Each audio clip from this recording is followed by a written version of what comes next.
Okay, hello everyone. Today I'm going to introduce about my hometown Beijing. Before I start, I have a question. Have you ever been to Beijing? Mm, So nowadays, Beijing is the capital city of China and a very important city. How important it is? Some time ago, Beijing became the political center, culture center, international exchange center, and technological center, which are the four centers. First of all, I'm going to talk about Beijing's history. So Beijing has a long history, and its history as a city begins 3,000 years ago, since Qin Dynasty. From that time, uh, Beijing's area has always been an important town in northern China.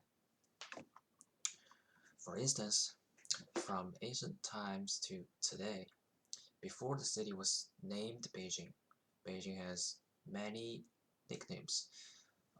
For example, the earliest time in 11th century BC, Beijing was called Ji. In 759 years, Beijing was called Yanjing. Until 1403, Beijing was named Beijing for the first time. This can also reflects Beijing's long history. Next, I want to introduce the food in Beijing. There are many traditional foods in Beijing. The most familiar one is definitely Beijing roast duck. There are also many other famous foods such as bean sauce noodles and Beijing hot pot.